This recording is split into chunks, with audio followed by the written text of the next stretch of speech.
Hello and welcome to the Normal Mode Baleroc 10-man tanking guide. My name is Outback Jack, and I will be showing you the fight from the point of view of a protection warrior. If you are watching this video, I will assume that you are familiar with the core mechanics of the fight, so we will only focus on the abilities and nuances of the encounter that affect you, the tank.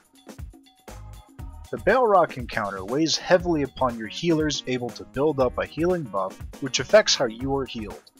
While you have no direct control over this, you do have some role in controlling how the incoming damage is split between you and the second tank. First, let's break down the abilities as they pertain to you. Baleroc's first ability is used throughout the entire fight and is called Blaze of Glory. Blaze of Glory is a debuff placed upon Baleroc's current target, which increases their physical damage taken by 20%, but also increases their maximum health by 20%. Sounds great, right? We'll get back to that. Each time Baleroc debuffs his target with Blaze of Glory, he also gains a stack of Incendiary Soul. Incendiary Soul increases Baleroc's fire damage by 20% for each stack.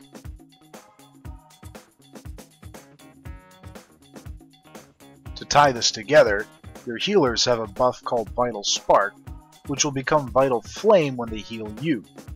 Vital Flame increases the healing done by your healer based upon how many stacks of Vital Spark they have.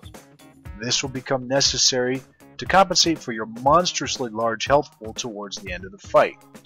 Again, I assume you are familiar with the core mechanics of this fight, so we'll leave it at that.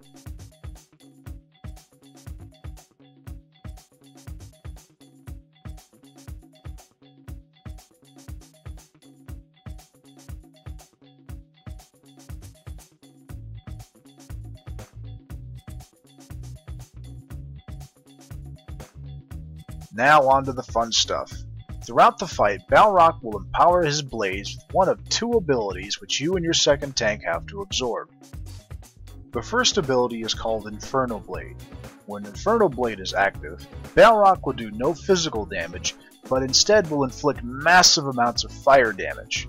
The tank that is tanking during Baleroc's normal phase will also tank during Inferno Blade, since he will have the highest amount of hit points due to Blaze of Glory.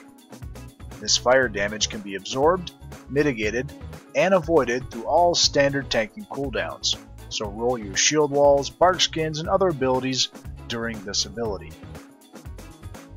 The second ability is called Decimation Blade. When Decimation Blade is active, Baleroc's attack speed is significantly slowed, and his attacks will do either 90% of your health or at least 250,000 damage. That means you have to use the Blaze of Glory debuff to squeak past 250,000 health and try to keep the fewest number of Blaze of Glory debuffs on yourself as possible to keep your maximum hit points low. The damage from Decimation Blade cannot be mitigated, but it can be avoided.